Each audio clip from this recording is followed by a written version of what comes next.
Welcome to an episode of a podcast about movies and video games and all types of crazy crap. You Can't Talk Here, episode 3. I am your hostess with the mostess, Shane, with my partner in crime, Jake. What up? We out here. We're chilling, we're booling. Per usual. How's it going, buddy? It's going good. It's Easter. It is Easter. Spent time with my family. Almost got stuck at work. The Muslim guy almost got to go home before me. He was laughing the whole time. But yeah. Good God. Yeah, we're chilling now. Chilling. So. I had a beautiful Sunday dinner. Good. With my family. I'm glad to hear it. It was, and right. My grandma told me "fuck you." That was awesome. We were talking. So long story short, we were playing. There's a game called Mexican Train. Have you ever played that? Yeah, with Domino's. It's the Domino's, right? Yeah. We were playing it one time, and my grandma got so pissed at me because I cut her off, and what I remember of the story, she just flipped me off. She was like, hey, this is what you get for cutting me off. And my grandma will change stories. She's known for this. So she told me, she was like, "Oh, Shane, remember that?" I went, "Fuck you!" That's how she said it. So that's what baby. That's what an Easter in my family is like. Oh my God. But yeah, just to get into it, we had a video. That we did. The past week. Yeah. Or I think it was a week and a half ago. Week and a half, yeah. Yeah. Overkill. That was fun. I'm very proud of that video. Yeah, absolutely. Me too. I could not be any happier to have been a part of that. Aaron directed it, which made it a lot. I think it looked a lot better. I learned a lot. I think that's what I gained the most from making this video is that door just opened. What I gained from this video is because Aaron is a really good director in terms of visuals. Visuals and getting stuff done. I think he is really good at just being like, "Hey, everybody, shut the fuck up. Let's set up the shot and do it." Yep. And I kind of I think that's one of my problems. It's like a necessary thing that because you're too nice. I think that's what it is. Aaron can command a room. Yeah. And so sure. I think that was a big lesson. It was definitely a big lesson. But also, granted, and when we got done with it, there was a part of me that was like, this doesn't feel like my video anymore. Because Aaron was controlling it. But really, I still wrote it and I edited it. So yeah. Edited it. I can't edit and edited it. And it was a fun vid. It's been Alex Wallenberg, friend of the show. Alex was super psyched on it. Was sharing it on Facebook and stuff, and telling me dude, super cool. It's awesome. So people are seeing it. I'll report back next episode, but I have to show it in front of my class, which sounds like it's a big deal.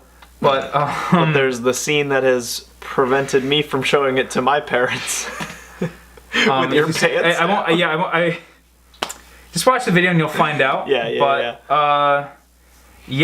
That's gonna be interesting in front of a class of 30 people that don't really see me talk that much. A little eye opener. Yeah, for sure. Oh, okay, this guy's in our class.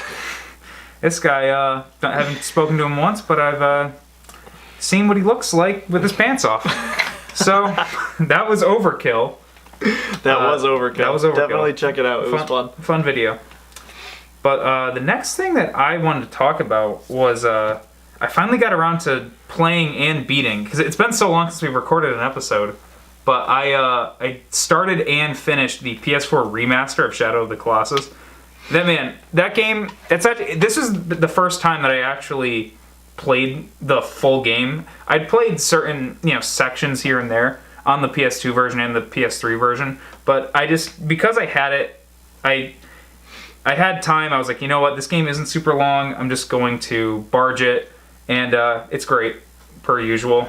You said it was 6 hours to beat it. It took me 6, and that was because there were some spots I kept getting stuck at, and some of my deaths were kind of unnecessary because the game glitched out a couple times on me. But other than that, like, it's great. It's Shadow of the Colossus, but it looks prettier. It's got like motion blur. You've got a whole bunch of filters that you can put on it so that you can add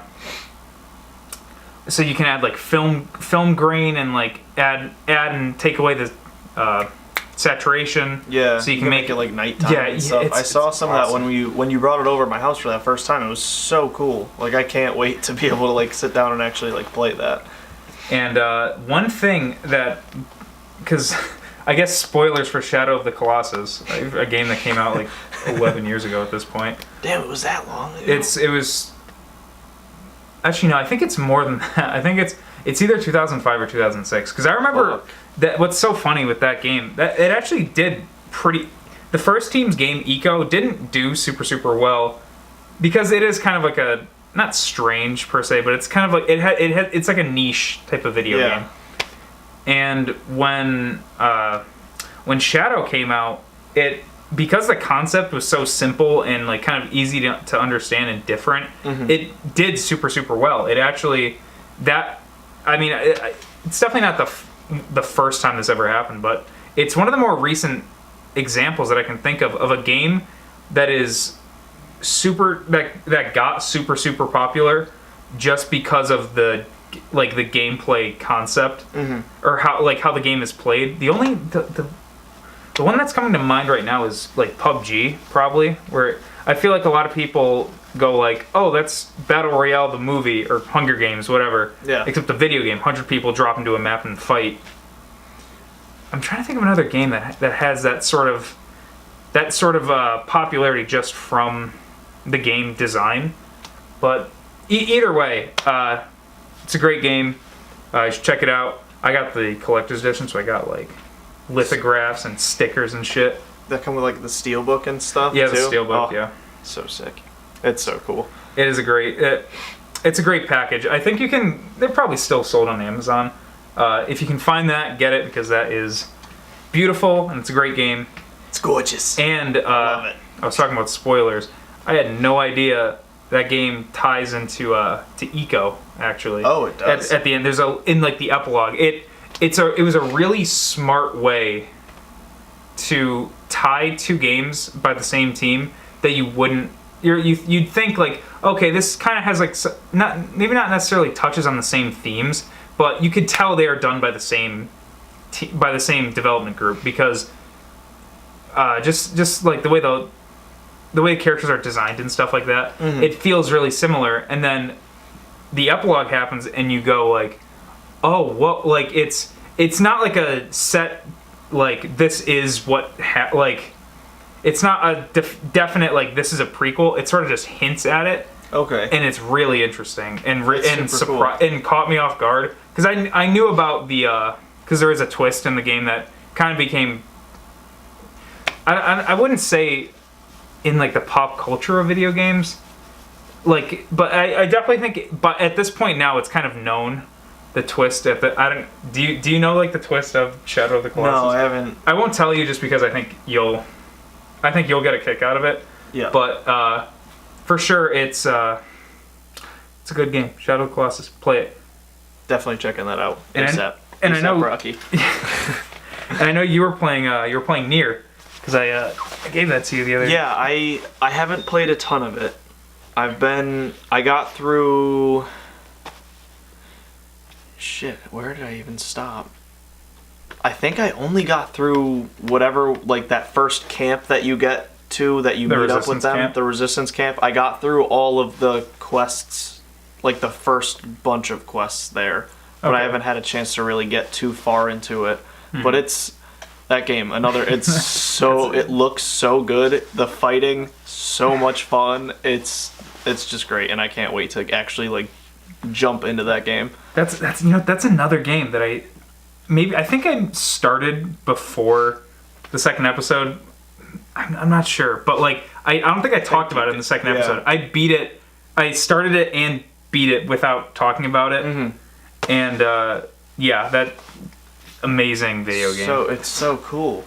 And just the whole, like, just everything about it is just kind of out there. Yeah. Kind of pretty weird. It's definitely weird. I put on Twitter like however many weeks ago, and I said like I think this is a game someone made in a lab to specifically target me because it's like androids and robots and shit, and it's like it feels kind of Kojima-y, and then it's got like an awesome soundtrack.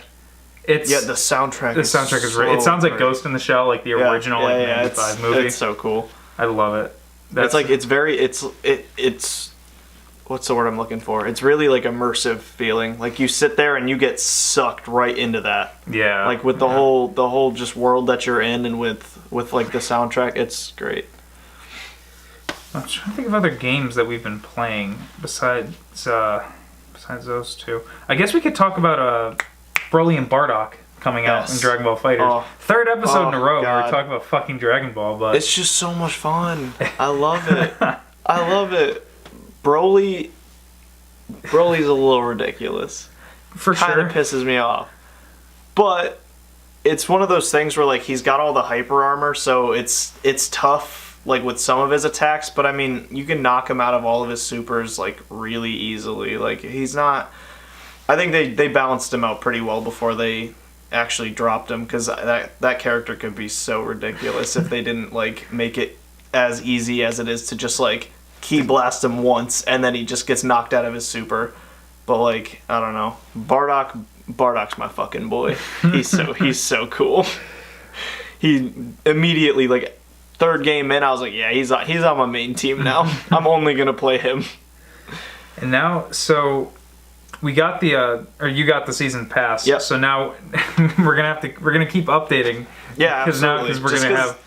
I don't know. It's just it's the game that we've been playing when we go over to your house to hang out. We've been playing Dragon Ball. It's so easy to just jump in. We all love the characters. It's like a fighting game that we're all at the same level. Well, for the most part, like until we get like Connor and Justin in there, who are like way up there in Street Fighter, like actually knowing how to who know what they're doing. Yeah, exactly. Like but with the crew that we usually have playing, it's a lot of fun. Mm-hmm. It's definitely cool.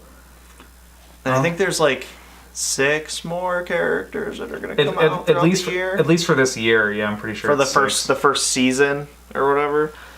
I don't know how I feel about the season pass shit that's coming out for every game, man. Yeah, it's kind of obnoxious to me. Like I don't know. I don't know how I feel. Yeah, no, I definitely agree with you that I think sometimes I could understand with a game maybe like what's a game that like has consistent DLC every like I'm trying to think of something. But I mean, there are some games that I definitely think it could work for, like say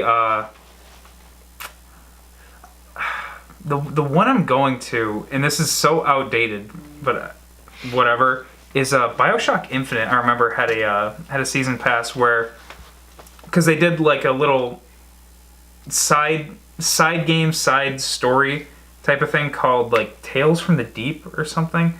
I know this is like the most like outdated example, but this is the first one that came to my head, where that was a season pass and you got like you paid the season pass and you got like the expansions, like you paid the early price and you got everything. Yeah, I feel like now but like you would pay the season pass and get like every expansion, so like a whole addition to the game. Yeah, like with a new story or a new series of quests. Yep. You know, it's a much better example, a much more relevant example is Zelda, where that you pay the $20 and you get every expansion pass, and those are all just they're not so much like huge additions to the game, but they're still like you get a whole bunch of quests. Well, I was gonna say I heard with Zelda there's a good amount of content in the expansion.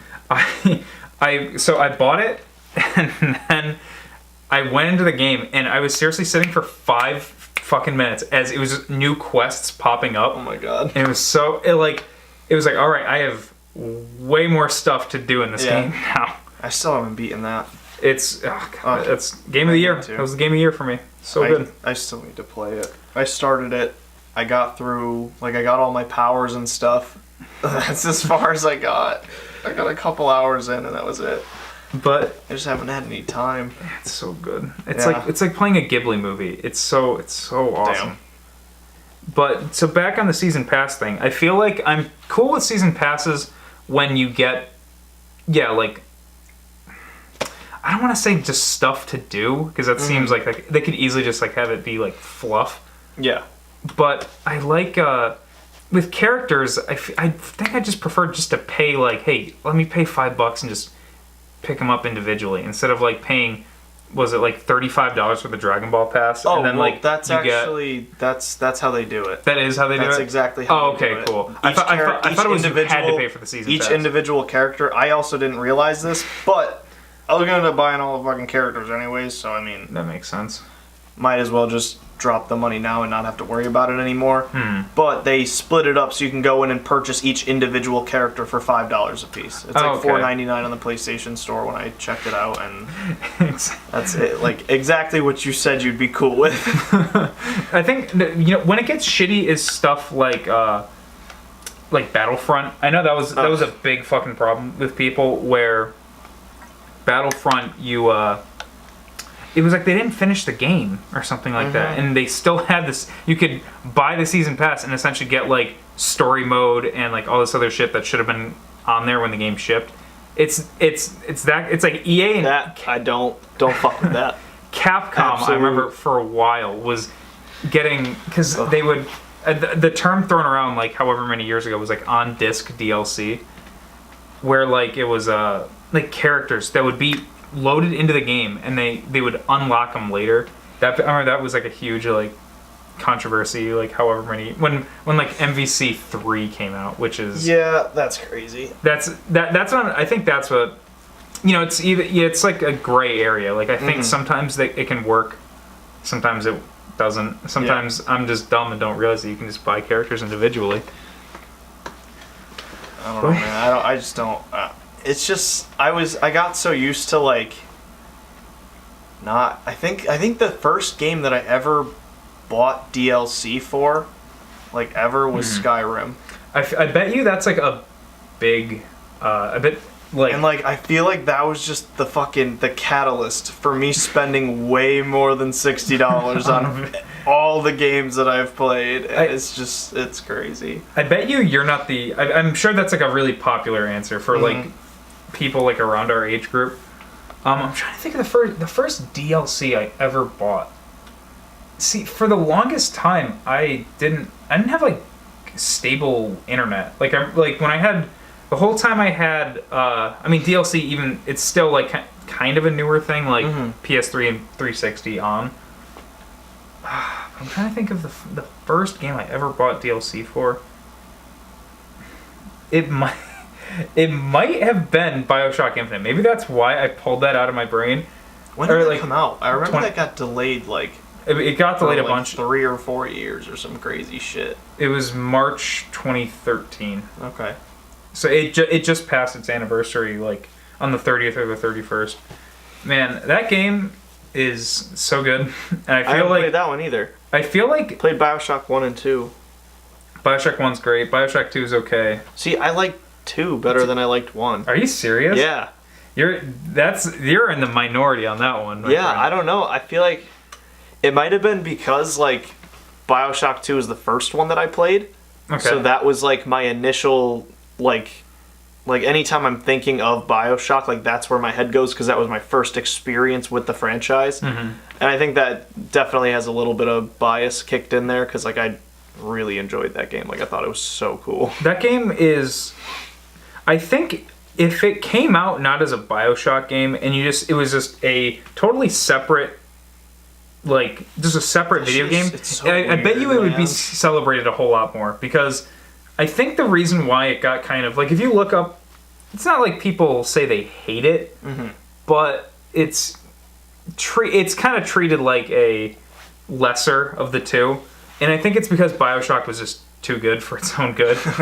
You know what I mean? Yeah. Because I that original BioShock I love so much. The story's great, the gameplay's great. And that's probably one of my most like my favorite game of all time, or like really? Like one of them.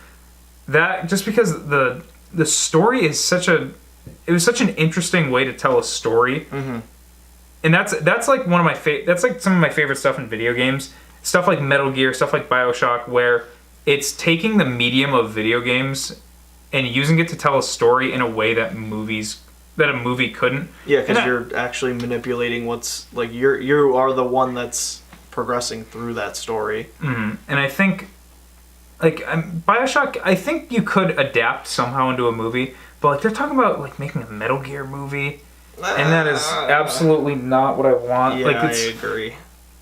That's something. It's like, what the fuck? You said the what do you call it? There was a cutscene that was 90 minutes long. Like, that's Metal Gear. Metal Gear 4 has I think it was in the Guinness like World Records for but the it's longest like time. If a game is gonna have as much content as those games have, including like cinematics that are that long, what the fuck do we need a movie for?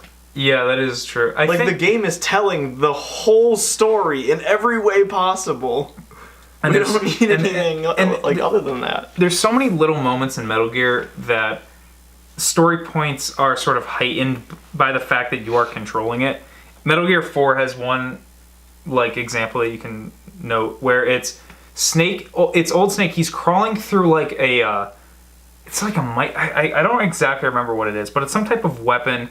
And it's like frying him with microwaves, and he's crawling through, and the game split screens, and it's all these characters from the whole franchise like trying to fight their way through and like get the mission done, and it's Old Snake, and he's crawling through, and his armor is fucking like popping off and exploding, and he's like catching on fire, and he's burning, and he's crawling through, and it's something that you can only have in a video game because there's something about you controlling it yourself that makes it absolutely that much better. Yep.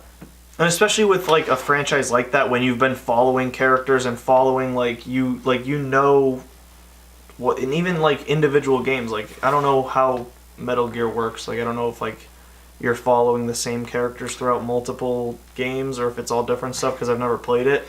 Yeah, they're kind of. It's Metal Gear 1 and 4 is Solid Snake. Two is Raiden, who's like another character, and then 3 is Big Boss, who is the original villain of the old like Metal Gear games, like on Nintendo. But yeah, that's just I don't know.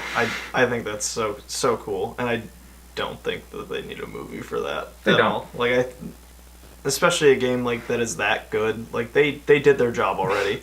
You need to just leave it be. Don't touch it. Yeah, I agree. So what else happened in video games? I'm trying to think of. In video games, just in general? Yeah, like wasn't there?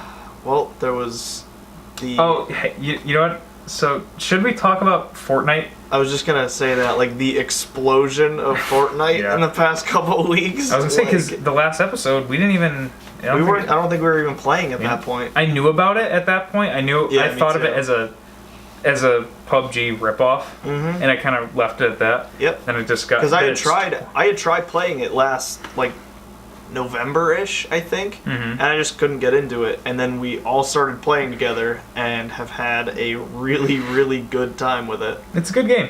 I like it. It's fun. I definitely think that it's out of PUBG and Fortnite. I think Fortnite's much more fun to play. Yeah, and I totally agree. I'm bad at it, but I'm sure it'd be horrible at PUBG too. It's just I don't know. We've said it a million times. It's one of those things that it's so easy, and with all the cross-platform stuff that they're doing, like it's so easy for all of our friends to just jump into a squad and play like a couple matches. Like we haven't had a game like that in forever. For sure, and I love that it's cross-platform. Yeah, and then like anyone. So awesome. We have 2 of us on laptops, and then you on your PlayStation, like on the phone and like wherever. Like it's so perfect. Like I love that.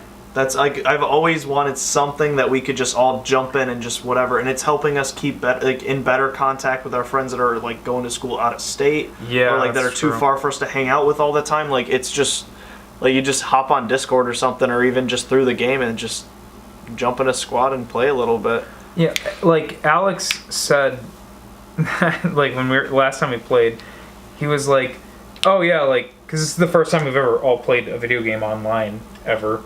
Yeah, and it was like, yeah, like at least consistently. We've played you know, I'm trying. What's a game that we maybe Diablo. Diablo was a oh god, I can't. That's a whole other can of worms. But Oh, I know. with Fortnite, it is great yeah. how easy it is and how much it brings us together. I guess just because I totally agree with you, 100%. We've been spending more time playing the game and talking to these people that we wouldn't otherwise. Yeah, it's super cool. Or we would text them instead of actually talking to them. Yeah. And I'm horrible at the game. I'm getting better at it.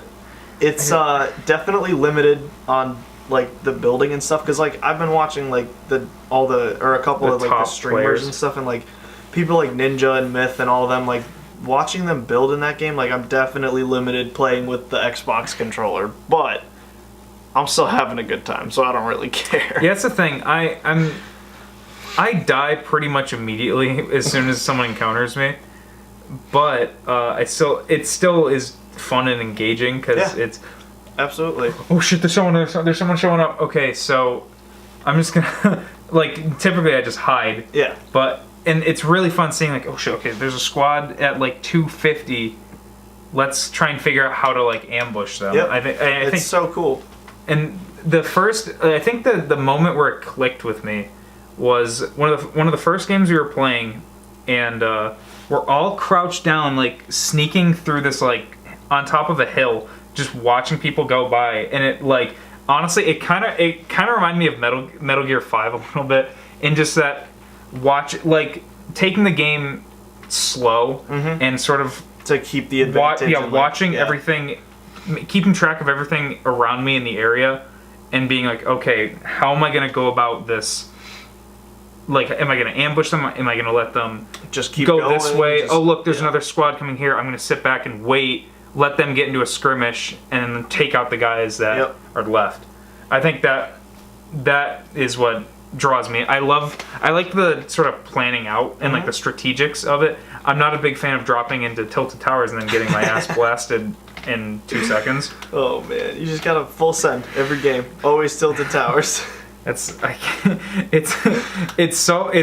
hilarious how much faster the game goes by if you drop tilted towers, because you will probably either you survive die. tilted towers and you get to the end of the game, or you die immediately. Yeah, it's one of the two things. You die in like 10 minutes. Yeah, or less.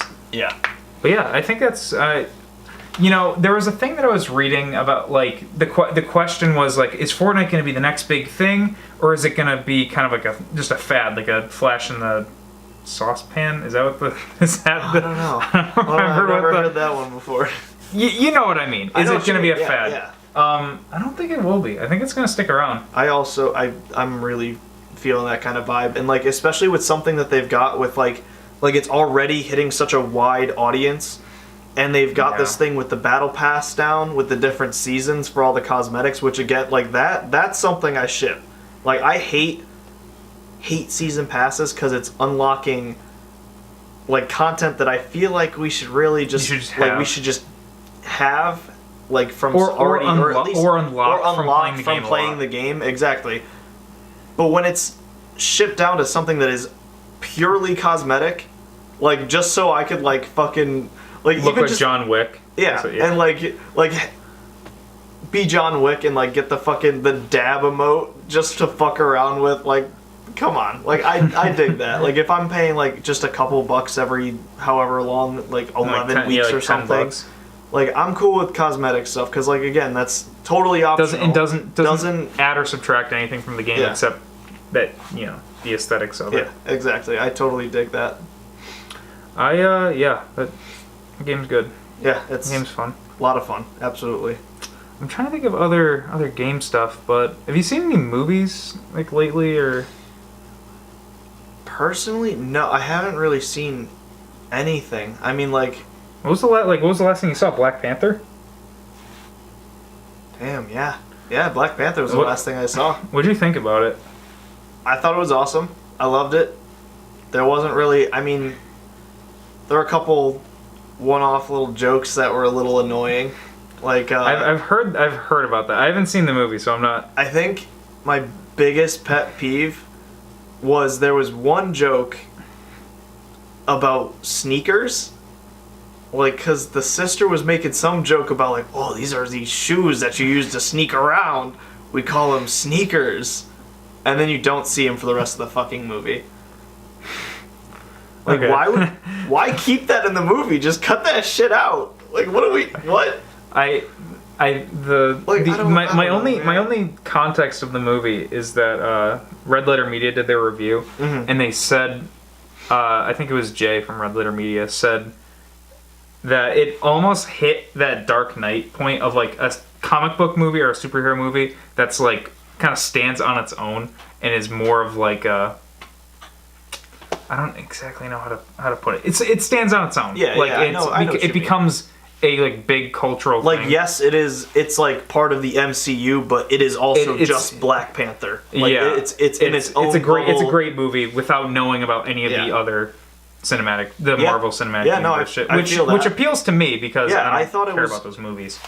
I thought it was good, which that obviously I don't agree with you being at my whole family has like rented out whole like rows of movie theaters for every single Marvel movie to come out. But I mean, that's awesome that you and your family have that sort of thing that you can like a tradition almost. I think like a tradition that's every we broke that tradition with Thor Ragnarok. We were pissed. That was the first one we missed in 10 years. Really? Yep. Whoa. And then we rented it and absolutely like we loved it, but it was just like that sucked because like I was working or something. Like there was some issue that we couldn't get to the theaters for it. I feel like that movie kind of like not necessarily came and went.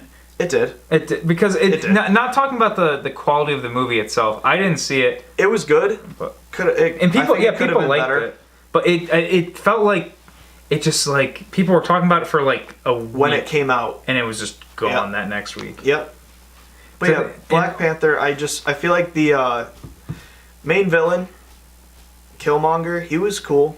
It was just like I don't know. I can't even really say. I'm just sticking that he was a good villain because like I was gonna say something about how radical he was, but like and that's also like part of the character. So like I understand like he was just totally like unhinged, like total radical mindset.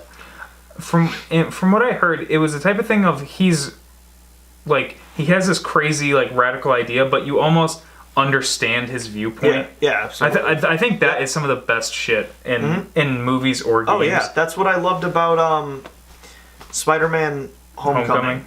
Did you see that one? I didn't know. So basically, like the main villain, you totally understood why he was doing what he was doing.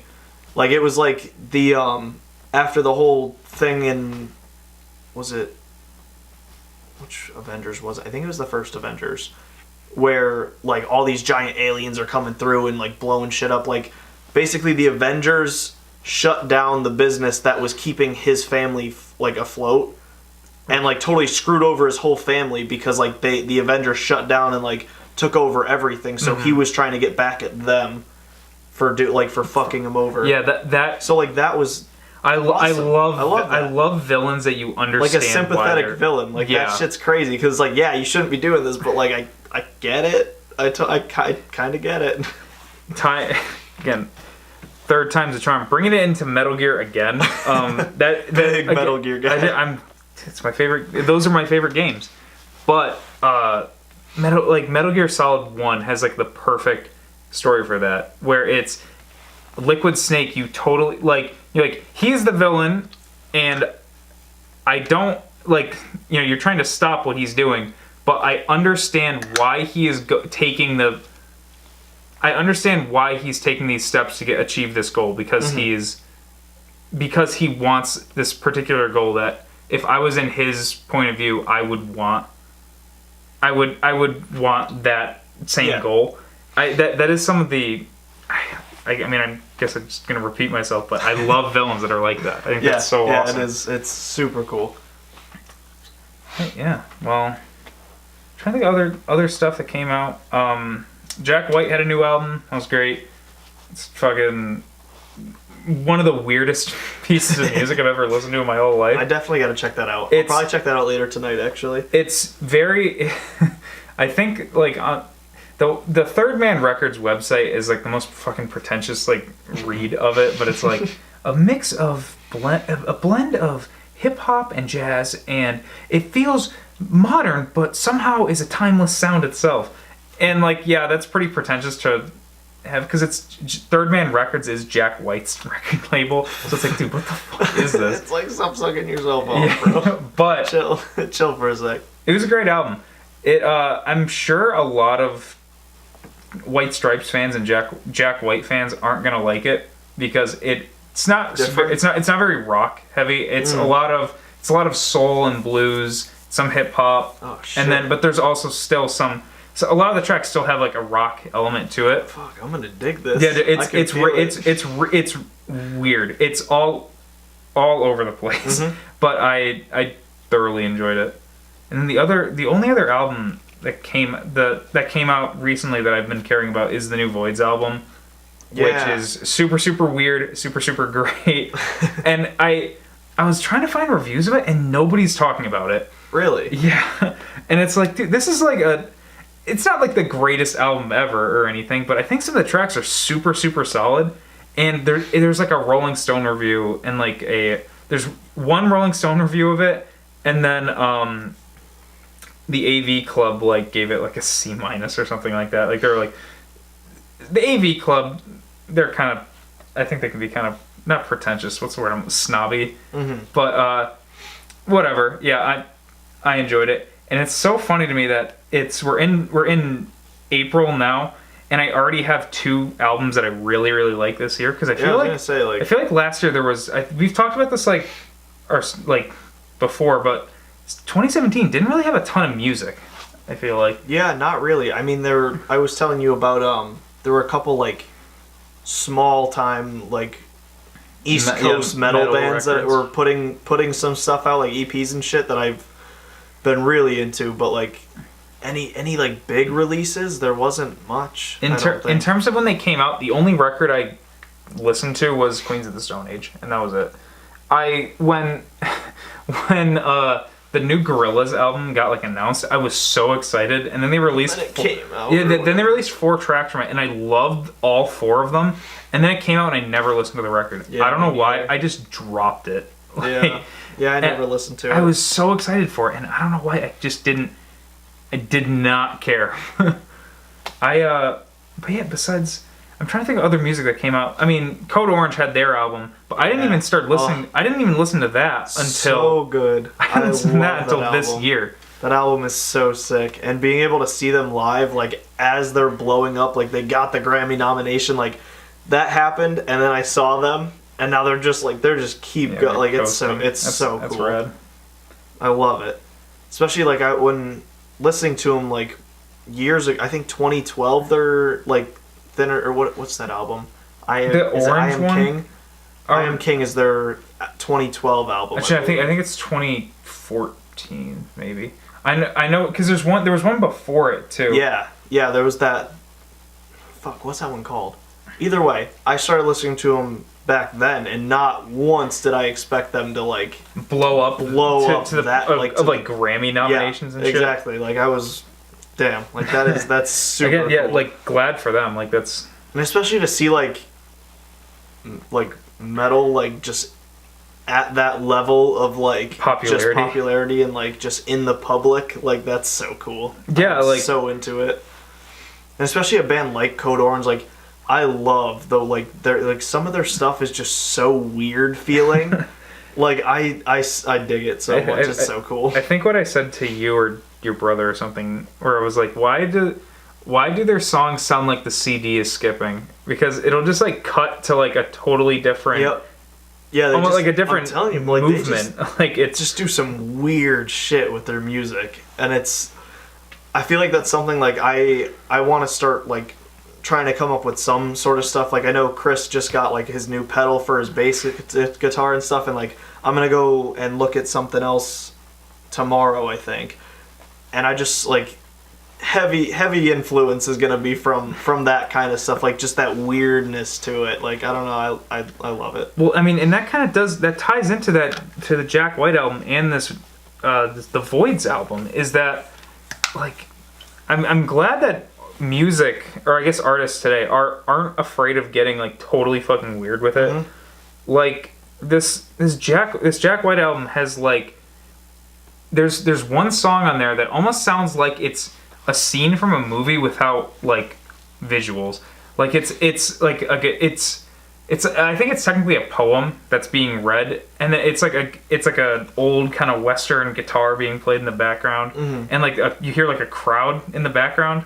I think that's weird. And it's like what the it feels like they took a sample from a movie, but it's like this weird sort of spoken word poem part of the album. It's super good. I'm down with that. And then this Voids album sounds like the singles that came out from it all sounded like they were from different albums. Really? Yeah. That's it's like the first one came out and it was like it's this. I mean, I think that actually the first single that came out is kind of perfectly like sums up what that band is doing right now. Where it starts out with like this very kind of like 80s like trying to sound like the 80s synth with like a super squealy guitar, and then all of a sudden the vocal melody is like Middle Eastern.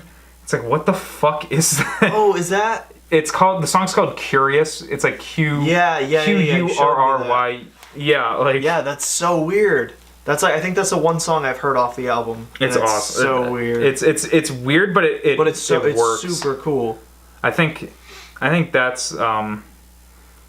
that's the perfect sweet spot where, because like I like when music gets weird, but also it needs to have sort of an element of catchiness and like actual structure to where it's listenable. Yeah, I feel that. Well, yeah, I think that's all we have to cover. That sounds good to me, man. That's a All lot right. of stuff. We got We video did- games to play. I got albums to listen to. I feel like I gained a lot from this. For sure. I got fucking movies to watch. I got shit to do. We did a pre-show, first episode with a pre-show. Yeah, It's like fucking next level. next level, dude. What? That's some crazy shit. What? Well, thank you for listening to this audio experience that has been funneled to your computer. And so check out, I am at Fane Slarety on Twitter. You are at Jake Aldi. Nice and simple. actually what mine should be, although Shane Flaherty is taken, so I had to is it really? I had to think outside the box. So what? Check out Overkill. You check out Overkill on the vid. channel. Great time to make that. And I think that's it. See you next time, fucker.